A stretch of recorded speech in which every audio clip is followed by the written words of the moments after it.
Bonjour ou bonsoir, tout dépend à quelle heure vous écoutez ce podcast de l'Odigimédia. Notre expert invité, Abdeslam Sediki, partage son avis et ses réflexions dans un article qu'il a intitulé « L'inflation persiste et les solutions tardent à venir ». Alors écoutons-le dans ce podcast. L'auteur commence son article ainsi. La réunion du Conseil de Banque Al Maghrib du 21 mars dernier n'est pas passée inaperçue. La conjoncture économique et sociale du pays aidant, ce rendez-vous trimestriel de la Banque centrale était attendu par l'ensemble des acteurs économiques et politiques. Le communiqué publié à l'issue de ce conseil apporte du nouveau et ne manquera pas de susciter la réflexion et de relancer le débat autour des questions économiques et sociales de notre pays et des perspectives à moyen terme. Bien sûr, on s'abstient de toute spéculation sur les motivations ayant conduit la banque à retirer le dit communiqué de son site quelques heures après sa publication, avant de le remettre le lendemain. Il aurait été sage de la part des dirigeants de la banque d'en expliquer eux-mêmes les raisons, pour ne pas prêter le flanc aux diverses spéculations et à une série d'interrogations qui dépassaient tout entendement. Toujours est-il, et c'est le plus important, que le dit communiqué n'a subi aucune modification. Pour le reste, libre à chacun de faire ses propres conjectures et de donner libre cours à son imagination. L'auteur poursuit son article ainsi. Comment se présente la situation du pays, d'après l'analyse de Banque Al Maghrib? Dans l'ensemble, le tableau dépeint par la Banque centrale est sensiblement différent de la situation que nous présente le gouvernement.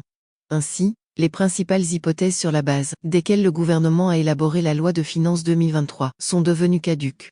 Alors que le gouvernement tablait sur une production céréalière moyenne de 75 millions de quintaux, les projections de Banque Al Maghrib, élaborées sur la base des données disponibles au 10 mars 2023, s'attendent à une récolte céréalière autour de 55 millions de quintaux. Sachant que même cette estimation demeure tributaire des conditions climatiques au cours des semaines à venir. Par conséquent, la valeur ajoutée agricole augmenterait de 1,6% en 2023, contre 12,9% prévu initialement par la loi des finances. Pour leur part, les activités non agricoles devraient poursuivre leur ralentissement en 2023, avec une progression de leur valeur ajoutée de 2,7%, contre 3,1% selon les prévisions de la loi de finances. Au total, la croissance de l'économie nationale devrait connaître un taux modeste de 2,6% cette année, contre 4% attendu initialement. Cependant, c'est au niveau de l'inflation que le fossé s'élargit le plus entre les prévisions initiales, 2%, et les données actualisées en partant des derniers chiffres relatifs au mois de février. Ainsi, après un taux d'inflation de 6,6% enregistré en 2002, on s'attend à un taux de 5,5% pour l'année en cours, dont 1,7% concerne uniquement le mois de février. L'analyse des données publiées par le HCP nous amène à dégager deux enseignements majeurs. En premier lieu, nous sommes en face d'une inflation qui touche principalement les produits alimentaires de première nécessité et dont la consommation est incompressible, ce qui explique largement la grogne populaire. Ensuite, elle est fondamentalement domestique contrairement au dire du gouvernement, qui privilégie la thèse d'une inflation importée. L'auteur affirme ainsi. À vrai dire, l'inflation s'expliquerait par plusieurs facteurs à la fois, le renchérissement des intrants importés, la faiblesse de la productivité dans les secteurs producteurs de biens alimentaires, entraînant une augmentation des coûts de production, l'existence de monopoles et d'oligopoles dans un certain nombre d'activités donnant lieu à des superprofits, des insuffisances en matière de régulation, l'existence de pratiques spéculatives faussant le jeu du marché et les règles d'une libre concurrence, la priorité à l'exportation au détriment du marché intérieur, c'est dire toute la complexité du problème qui nous oblige à faire preuve de modestie intellectuelle. Mais si personne ne détient une baguette magique, on ne peut s'empêcher pour autant de prospecter un certain nombre de pistes, en procédant à une hiérarchisation des solutions en remontant du simple au complexe. Chaque mesure est évaluée par rapport à ses résultats. Ainsi, la décision prise par le Conseil de Banque Al Maghrib consistant à relever le taux directeur de 50 points de base, pour le porter à 3%, ne nous paraît pas en toute logique appropriée pour une raison simple, l'inflation a poursuivi son envolée en dépit de l'utilisation de cet instrument monétaire à deux reprises, septembre et décembre 2022. Ce constat nous dispense de rentrer dans les controverses théoriques. Le bon sens voudrait que lorsqu'on administre un traitement à un malade, on doit suivre l'évolution de sa santé, pour savoir le degré d'efficacité du médicament prescrit. C'est exactement ce qui devrait se passer dans le traitement de l'inflation.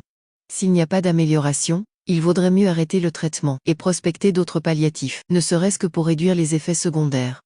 L'auteur précise ainsi. Le gouvernement pour sa part reconnaît publiquement que les mesures qu'il a prises jusqu'à maintenant n'ont pas atteint l'objectif escompté, à savoir la maîtrise de l'inflation. Il s'agit entre autres des subventions accordées aux transporteurs et du maintien de la caisse de compensation. Cependant, le gouvernement ne doit pas se limiter à faire un constat d'échec.